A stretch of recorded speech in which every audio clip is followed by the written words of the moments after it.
दूसरी चौपाई उनको बहुत दर्द देती है और दर्द समझने की बात भी है। कहते हैं पूज्य विप्रशील गुणहीना और शूद्र न गुणगन ज्ञान प्रवीणा। इन चौपाइयों के ये मंत्र रूपात्मक चौपाइयां हैं, ये कोई सामान्य शब्दों का समायोजन मात्र नहीं है। और तुलसीदास जी महाराज कोई सामान्य ब्राह्मण या सामान्य कोई मानवीय स्वरूप नहीं है। तुलसीदास जी महाराज स्वयं वाल्मीकि ही तुलसी बन करके जनमानस का कल्याण करने के लिए पधारे हैं, जनमानस का कल्याण करने के लिए पधारे हैं। वाल्मीकि जी महाराज जी तुलसी बन करके आए और जन जन के कल्याण के लिए उन्होंने लोक भाषा में रामायण को उतार दिया है। इसलिए तुलसीदास को कोई सामान्य व्यक्ति न जाना जाए, कोई सामान्य ब्राह्मण न जाना जाए। वो साक्षात ऋषि हैं, तत्वदर्शी महापुरुष हैं, समन्वयी महापुरुष हैं। लोक को एकता के सूत्र में पिरो करके धार्मिक विश्वास प्रदान करके उन्होंने उस अवस्था में जब मुगलों के आतंक से धराक्रांत थी तो रामचरितमानस देकर के संबल दिया, भगवान राम की स्मृति देकर के संबल दिया। ऐसे ऐसे लोकोत्तर महापुरुषों के ऊपर उंगली उठाने वाले लोग दया के पात्र हैं। वो क्या कह रहे हैं? बोले भैया विप्र माने ब्राह्मण भले ही शील और गुण से रहित हो, पर ब्राह्मण है ना, उसमें शील भी नहीं है और कोई गुण भी नहीं है। और उसके बराबर में समानांतर दृष्टि से देखें, एक दूसरी सत्ता है, दूसरा एक व्यक्ति है जो शूद्र जाति में जन्मा है, उसमें गुण भी बहुत हैं। गुण नहीं, गुणों का गण है और वो विशुद्ध रूप से शाब्दिक ज्ञान से, पुस्तकीय ज्ञान से बतियाने में बहुत चतुर है, गुण गण और ज्ञान प्रवीण है।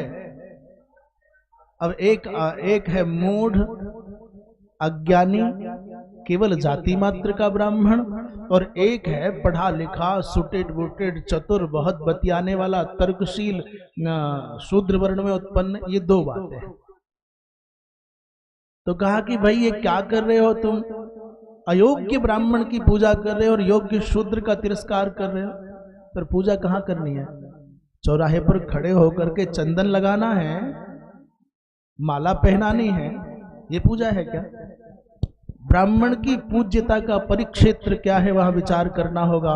ब्राह्मण की पूज्यता है स्वाहा और स्वधा के परिक्षेत्र में। परमात्मा ने जब सृष्टि का निर्माण किया तो आत्मोद्धारकता शक्ति और परोद्धारकता शक्ति ब्राह्मण में सन्निहित की। आचार्यत्व और गुरुत्व की प्रतिष्ठा ब्राह्मण में की। श्राद्ध में जब भोजन कराना हो तो आपको ब्राह्मण को ही भोजन कराना होगा, और यज्ञ में आहुति का विषय आए तो आपको ब्राह्मण के हाथों से ही आहुति दिलानी होगी, उसी में कल्याण होगा। ब्राह्मण का मुख और अग्नि, ये दो इन हव्य पदार्थों को देवलोक तक, पितृलोक तक ले जाने का कार्य करते हैं। तो वो तो मानना पड़ेगा भाई। आपकी सनातन सिद्धांतों में आस्था है तो आपको यही करना पड़ेगा जैसा शास्त्रों में लिखा है। जब प्रकरण श्राद्ध का आवे, जब प्रकरण यज्ञ करने का आवे, तो भले ही अयोग्यतम क्यों ना हो, पर योग्य ब्राह्मण नहीं मिले तो अयोग्य ब्राह्मण को भी वर्ण करके भोजन कराना चाहिए श्राद्ध में। जात्या ब्राह्मण तो है,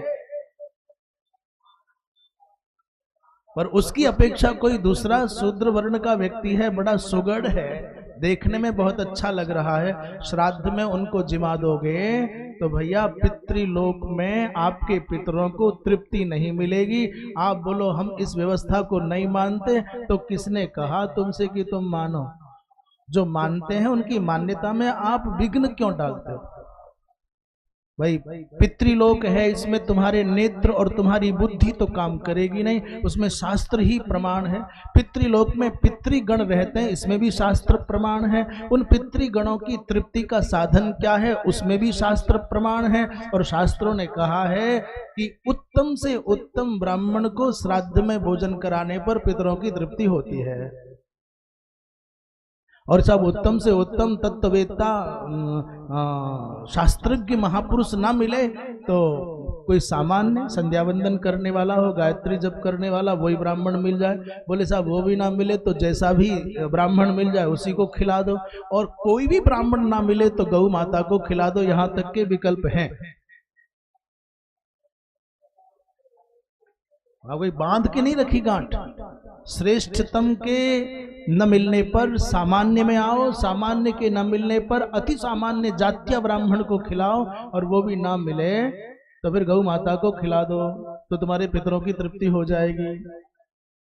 इसलिए ये जो पूज्य विप्र शील गुणहीना का तात्पर्य है कि श्राद्ध का और यज्ञ का प्रकरण आए, आचार्यत्व और गुरुत्व का प्रकरण आए, तो फिर वहां ब्राह्मण को ही वरीयता देनी चाहिए।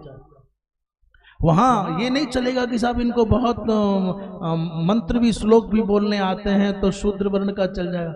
अच्छा मैं पूछूं, वो कहते हैं हम राम की भी पूजा करते हैं, कृष्ण की भी पूजा करते हैं, कृष्ण के वंशज हैं, बड़े धार्मिक हैं, हम हनुमान जी को पूजता हूं। हम उन श्रीमान जी से, उनके समर्थकों से पूछना चाहते, अरे भले आदमी तेरा भला हो, गौदान का प्रसंग आएगा तो गाय लात मारने वाली है, सींग से मारने वाली है, दूध भी कम देती है, तो एक गधी बहुत सीधी है, लात नहीं मारती है, बहुत सुंदर है, सुगड़ है, बढ़िया लाल कपड़े पहना करके, क्या गौदान की जगह तो गधादान करेगा? दान की जगह तो गधादान करेगा? अरे आत्मोद्धार के लिए, आत्म कल्याण के लिए, बैतरणी नदी को पार करने के लिए शास्त्र ने गौदान का उल्लेख किया है। पापों के निवर्तन के लिए गौदान की बात कही है। तो क्या तुम ये कहोगे नहीं गाय दान नहीं करेंगे, हम तो गधी दान करेंगे, और तुम्हारे मन में आवे तो कर लेना गधी दान, अपने रोक कौन रहे हैं। पर सनातन की मान्यताओं को मानने वालों के हृदय में सूल की भांति चुभने वाले इन शब्द बाणों को नहीं छोड़ना चाहिए। अपनी मान्यताओं के हिसाब से तुम्हें जो करना है करो ना, कौन रोकता है। मत नहाओ गंगा, गंगा की महिमा शास्त्रों में लिखी है, गंदे नाले में नहाने का तुम्हारा मन करता है और मन प्रसन्न है तो नहाओ ना, कौन रोकेगा। मत करो गौदान, गधिदान करो, कौन रोकता है। और जब साहब तुम्हारे यहाँ कोई पितृकर्म हो, माता पिता का अपना कोई करो ना, तो ब्राह्मण को मत बुलाना। वो चाहे पढ़े लिखे हो चाहे बिना पढ़े लिखे हो, मत बुलाना भाई। और ऐसे आदमी ब्राह्मण निंदक के यहाँ तो किसी ब्राह्मण को श्राद्धादिक में, पूजा पाठ में, कर्मकांड में जाना ही नहीं चाहिए। जाओ मर जाओ, तुम्हें जहां जाना है। इसलिए बहुत सावधानी से समझने की बात है, शास्त्र गंभीर हैं। पूज्य विप्रशील गुणहीना माने श्राद्ध का प्रकरण हो, यज्ञ का प्रकरण हो, तो भले ही उत्तम ब्राह्मण उपलब्ध ना हो तो सामान्य ब्राह्मण ही मिले, उसमें जाति मात्र का ब्राह्मण मात्र मिले, उसी का वर्ण करना, उन्हीं की पूजा करना, उन्हीं को श्राद्ध में भोजन कराना, और उसके विकल्प के रूप में कोई चतुर्थ वर्ण का भाई बंधु बहुत सुगढ़ दिखता हो, योग्य दिखता हो तो नहीं चलेगा ना। ये तात्पर्य यहाँ पूज्य का है।